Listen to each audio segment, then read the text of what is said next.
Friends from the media, welcome to the regular press conference of the Ministry of Foreign Affairs. Now please raise your questions. Global Times.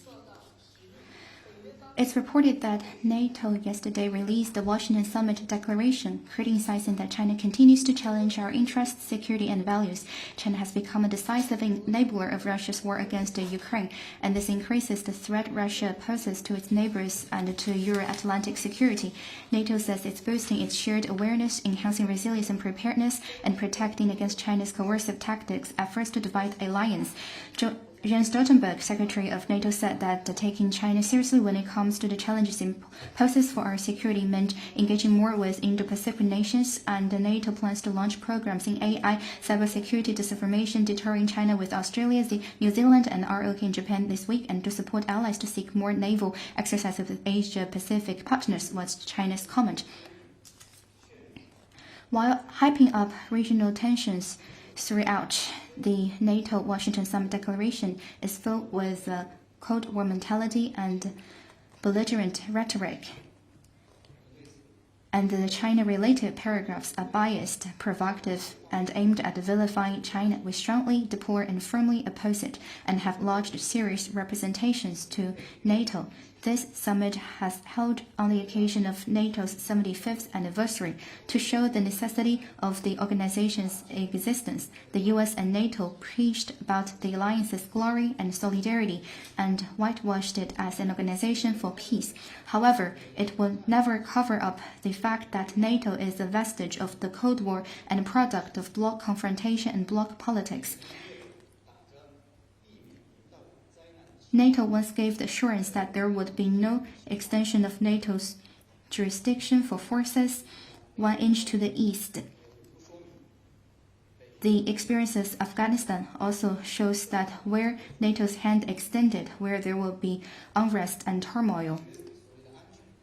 The so-called peace of NATO is at the cost of sacrificing other countries' security.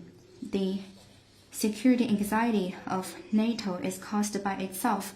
The so-called success and the strength NATO has hyped up meant great insecurity for others.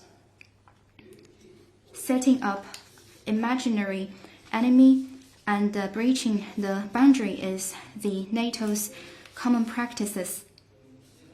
It is to smear China's domestic and external policies. In Ukraine crisis, NATO hyped up China's responsibility. It makes no sense and comes with malicious intentions. China's objective and just position and the constructive role China has played on the Ukraine crisis has been widely recognized by the international community. NATO continues to spread U.S. fabricated false information without any evidence, publicly slandered China, sow discord with China-Europe relations, destabilize China-Europe cooperation. Who is fanning the flame? Who is perpetrating the lingering Ukraine crisis? The international community sees clearly. We urge NATO to reflect on the root cause of the crisis and what it has done. Listen carefully to the just voice of the international community. Take concrete actions to de-escalate the situation rather than shift the blame onto others. NATO extended its hands to Asia-Pacific, strengthened security connections with China's neighboring countries and U.S. allies, matches U.S. to implement Indo-Pacific strategy. What it has done damaged China's interests, destroyed Asia-Pacific peace and stability, and has roused questions and objections from countries in the region. China urges NATO to abandon Cold War mentality, bloc confrontation, zero-sum approach, and obsolete ideas.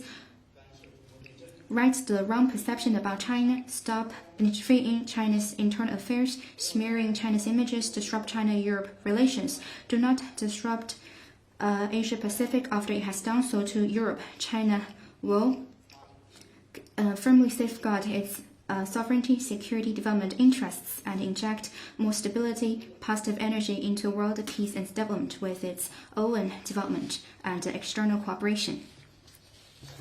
Next question.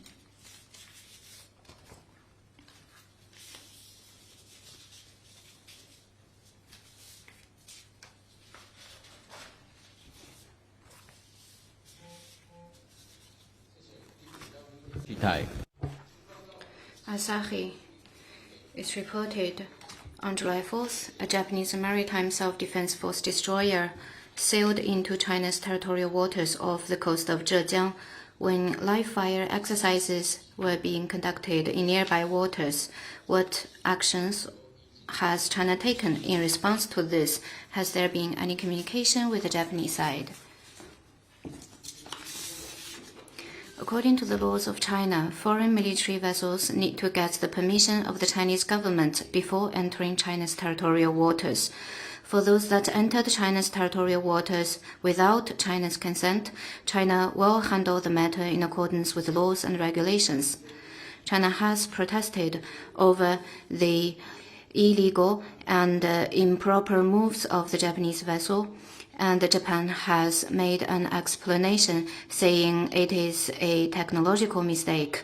China asks Japan to have a thorough investigation into the matter and promise that a similar incident will never happen again. Next question, please.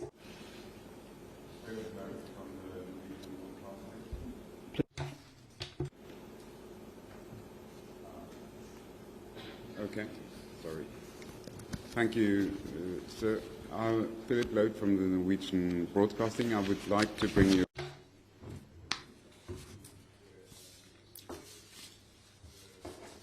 上周，一名挪威公民被逮捕，这是被挪威检察安全局逮捕的。他涉嫌为中国从事间谍活动。中国政府对此有何回应？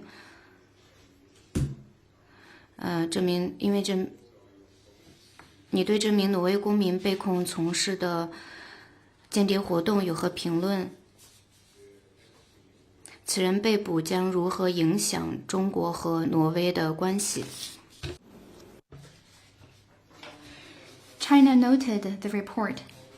The story of so-called threat of Chinese spies is nothing new and has a clear motive, which is to smear and vilify China, hamper China-Norway cooperation, create a chilling effect, and sour the atmosphere for our bilateral relations. China firmly opposes any groundless accusation and will absolutely not accept such vilification. China is committed to growing its ties with Norway on the basis of mutual respect, equality, mutual benefit, and non-interference in each other's internal affairs. We hope Norway will cherish the political mutual trust between our two sides and be vigilant against attempts to damage bilateral cooperation so that they will not stand in the way of our two countries' normal cooperation and exchange.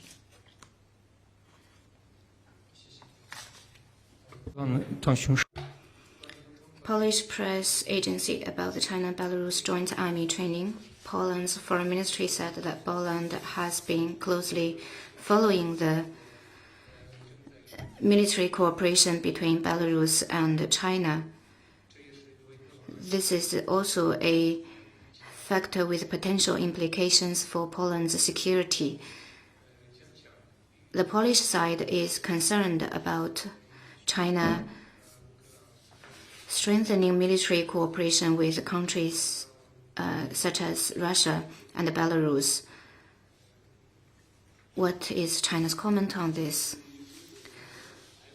On the specific questions about the China-Belarus joint army training, I'd refer you to competent authorities. China hopes that relevant parties will settle disputes through dialogue and consultation on the basis of mutual respect. 下一个问题。 Next one, please. Shenzhen TV. Recently, some media said that Indonesia will impose high tariffs on Chinese imported products. Indonesia's coordinator, Minister Luhut, said that China is Indonesia's most important trade and investment strategic partner, and the two countries share the same future. And Indonesia will not stand choose sides blindly. The Indonesia Trade Minister Zulkifli also said that Indonesia Trade Ministry is also having investigations into 7 products, including ceramics, textile, and will decide whether to impose tariffs according to the results. Was China's Foreign Ministry's comment. We noted relevant reports, particularly the clarification made by Coordinator Minister Luhuch and the Minister Zufliki, and said that even if the protective tariffs are imposed, it applies to all countries, does not target any particular country, still less China. China will follow closely the possible protective tariffs to be imposed by Indonesia on particular products and will take necessary measures to safeguard the legitimate rights and interests of Chinese companies.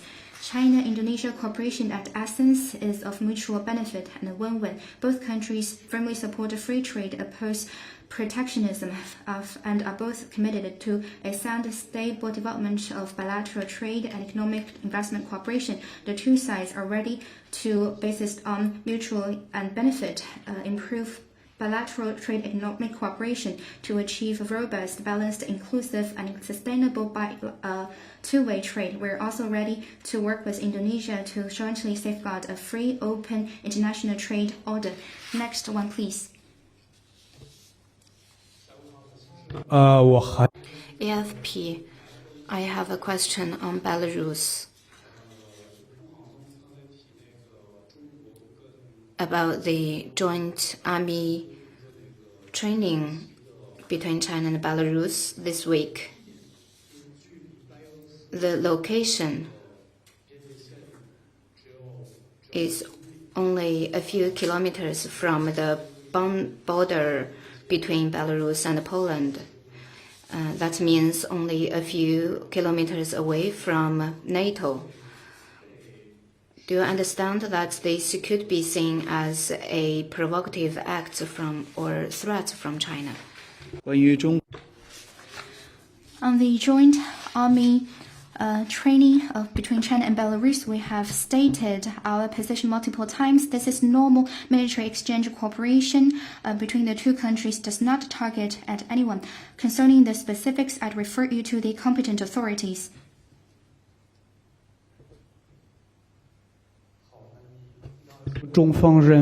You said that China believes that the joint training between China and Belarus is normal. But a few months ago, you condemned the joint training between the US and the Philippines at the end of April in the South China Sea. Why is the difference? Why on the one hand it's normal, but on the other hand, US-Philippine joint army training is condemned? On U.S.-Philippines joint military training, we stated our position before that the state-to-state cooperation includes military connections. It should not target any third party and it should not disrupt regional peace and stability. Concerning China-Belarus joint army training, we've also showed our position before. China's National Defense Ministry also released readouts which you may refer to. Such army training is normal military exchanges. It does not target any country. Next question.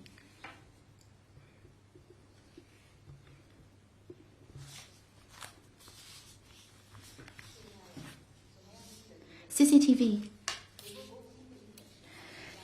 Yesterday, U.S. Secretary of State Antony Blinken told the NATO public forum that there has been a massive buildup of Russia's weaponry over the last year and a half. That's the product of a defense industrial base being fueled by China. He said that China cannot claim to be for peace and want to have better relations with Europe while at the same time feeling that what is arguably the most important threat to European security since the end of the Cold War was China's comment. China made clear its position more than once. We firmly oppose the U.S. spreading non-existent stories of China's support for Russia's defense industry without any evidence. We deplore and reject U.S. wrongful remarks. In the wake of the Ukraine crisis, the U.S. vilified China for its military support to Russia, but has yet to offer any substantial evidence. Even its military head admitted that China did not provide military assistance to Russia at the Ukraine crisis. In fact, data show that for the military components and dual-use items imported to Russia, over 60% of them comes from the U.S. And Russia's key components destroyed by Ukraine, over 95% comes from the West. 72% of western parts of Russia-made weapons come from U.S. companies. How will the U.S. explain it? What is more, the U.S. and its allies have yet to stop trading with Russia. Last year, their trade volume with Russia reached over $130 billion, accounting for 18% of Russia's foreign trade. Most countries in the world don't engage in the sanctions against Russia or stop their trade with Russia. China is anything but U.S.'s scapegoat. For the U.S. to falsely accuse China of our normal trade and economic exchanges with Russia while passing legislation to provide massive aid to Ukraine, it is hypocritical and double standard. The U.S. has often claimed itself to be the so-called champion of justice, human rights defender, and world policeman, but what it has done is to fan the flames, sow discord, and create confrontation and rivalry. Who is the culprit of the Ukraine crisis? Who is behind the regional conflicts and wars and protracted crises? And who is the biggest source of instability and of global peace and stability? The world is clear-eyed.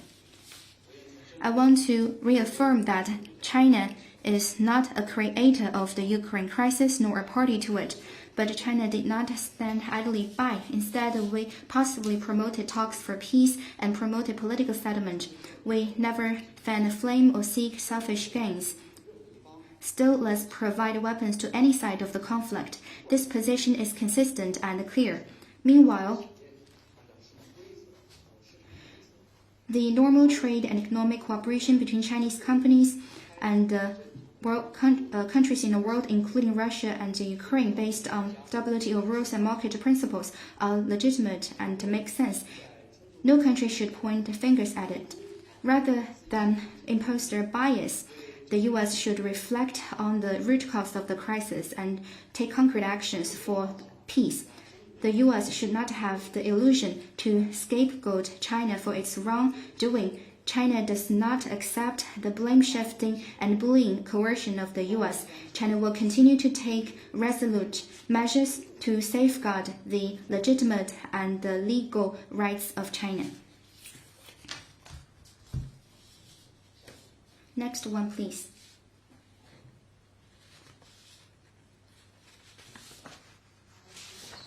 Okay, 彭博社第一个问题是关于德国的。德国执政联盟已经同意了一项妥协提案，将华为技术公司的组件在2026年底之前从该国的 5G 核心网络中移除。而各公司将在2029年底之前从 5G 接入和交通网络中移除华为和中兴的零部件。外交部是否对此有何评论？第二个问题关于北约。彭博社报道称，北约将称中国是俄对乌战争的决定性支持者。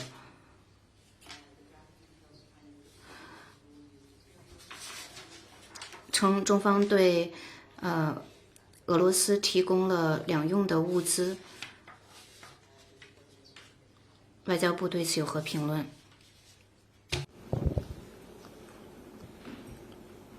关于你提到的第一个问题，华为等中国通讯企业在欧洲运。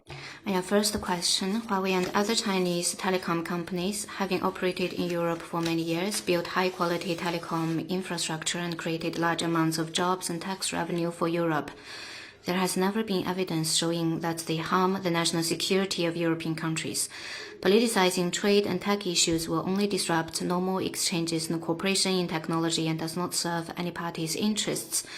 We hope Germany will respect facts, decide on their policies in a rational manner, make an independent decision that is in line with its interests and international rules, and provide a fair, transparent, open and non-discriminatory market environments for companies from all countries, including China.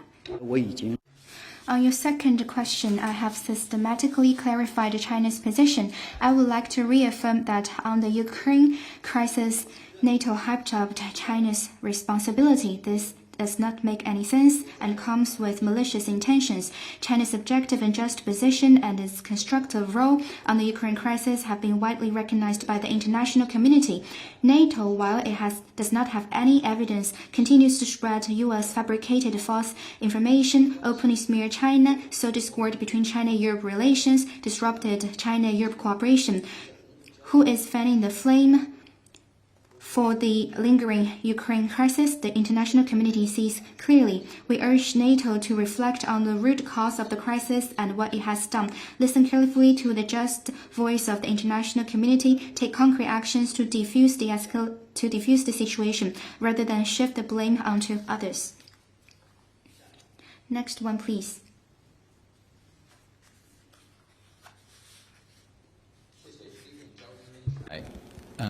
Asahi, I asked the Japanese destroyer case on July the 4th, why didn't the case announced on that day, and what do you think this will affect China-Japan relations? 进一步补充的信息。 I've answered relevant question. There is nothing to be added. 下一个问题， Next one, please.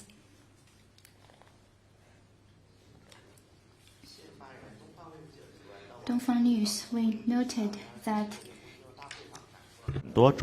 At the recently concluded 2024 World AI Conference, many of China's large-scale model applications came under the spotlight. We noted some comments saying that China is breaking new ground in AI technologies on its way to the top of global AI development.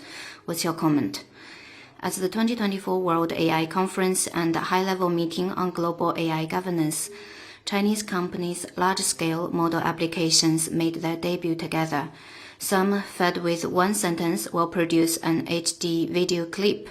Some will accurately recognize farmland plots and crop distribution, and some will analyze images and texts within a few seconds. These applications give a glimpse into the future where innovative technologies empower all sectors. Innovation is a shining feature of China's economy and a robust engine of the global economy. China's innovative manufacturing and technologies meet domestic demands, offer international consumers more choices, and contribute to the global economy's green transition and the growth of emerging sectors. Among the World Economic Forum's 2024 cohort of technology pioneers, China ranks second with 11 companies on the list. Among the latest 153 lighthouse factories, China tops other countries with 62 companies on the list, including those from PV, new energy vehicle, and other high-tech areas. Innovation shall not be the trophy of one single country, and it cannot be achieved by one single country. New challenges require joint response, and new outcomes shall be shared by all.